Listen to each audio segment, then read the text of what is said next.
F1 car racing பத்தி எல்லாரும் கேள்விப்பட்டிருப்பீங்க. அது ஒரு படமா எடுத்தா எப்படி இருக்கும்? ஆனா இங்க படமா எடுத்திருக்காங்க. அந்த படத்தோட பேரும் F1 தான்.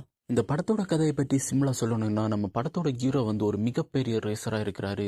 இவருக்கு சமீப காலத்துல ஒரு ஆக்சிடென்ட் நடந்திருக்கும். அந்த ஆக்சிடென்ட்டுக்கு அப்புறம் அவர் எந்த ஒரு ரேசிங் காம்படிஷன்லயும் பார்ட்டிசிபேட் பண்ணதில்ல. 15 வருஷம் கழிஞ்சு இவரோட ஃப்ரெண்டு வந்து இவருக்கு ஒரு ஆஃபர் கொடுக்குறாரு ரேசிங்ல கலந்துக்கிறதுக்கு.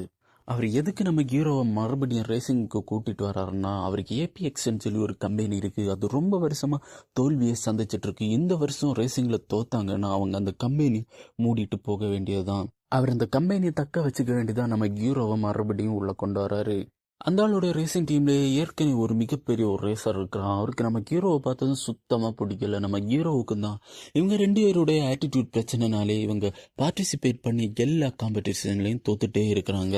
ஒரு கட்டத்தில் என்ன ஆகுதுன்னா, நம்ம ஹீரோவோட ஃபீட்பேக்கை கேட்காம ஓட்டி அந்த ரேசருக்கு வந்து ஆக்சிடென்ட் ஆகுது. அதுக்கு நம்ம ஹீரோ தான் காரணம்னு சொல்லி எல்லாரும் ஹீரோ மேலே பழிய தூக்கி போடுறாங்க. இப்போ அந்த ஆக்சிடென்ட் ஆன ரேசருக்கு பதிலாக வேற ஒரு ரேசரை அப்பாயின் பண்ணுறாங்க. இப்போ இவங்க ரெண்டு பேரும் டீமா விளையாடி அந்த கடைசி இருந்த ஏபிஎக்ஸ் கம்பெனியை படிப்படியா மேல கொண்டு வராங்க. ஹீரோவோட டிரைவிங் ஸ்கில்ல பார்த்து அவருக்கு தனி ஒரு ஃபேன் பேஜை உருவாகுது. இந்த சமயம் மறுபடியும் அந்த பழைய ரேசர் உள்ள வரான்.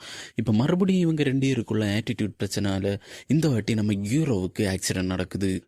ஹீரோவோட நிலைமையை பார்த்த ஹீரோவோட ஃப்ரெண்டு, இனிமே நீ ரேஸில் கலந்துக்கவே வேண்டாம், நீ பேசாம ஊருக்கே போயிடுன்னு சொல்லி நம்ம ஹீரோவை வழி அனுப்பி வச்சாரு. இப்போ ஹீரோ மறுபடியும் இந்த ரேஸில் பார்ட்டிசிபேட் பண்ணி ஜெயிச்சாரா இல்லையா என்பதுதான் இந்த படத்தோட ஸ்டோரியே. எல்லாரோட ஆக்டிங்குமே வேற லெவல்னு சொல்லலாம். அந்த படத்தோட கிளைமேக்ஸ் சீன் வந்து ஒரு கூஸ்பம் மூமெண்ட்ஸை கிரியேட் பண்ணிடும். இந்த படத்தை இதுவரை பார்க்கறவங்க படத்தை பார்த்துட்டு படம் ஒர்த்தா இல்லையான்னு சொல்லி கமெண்ட்ல சொல்லுங்க.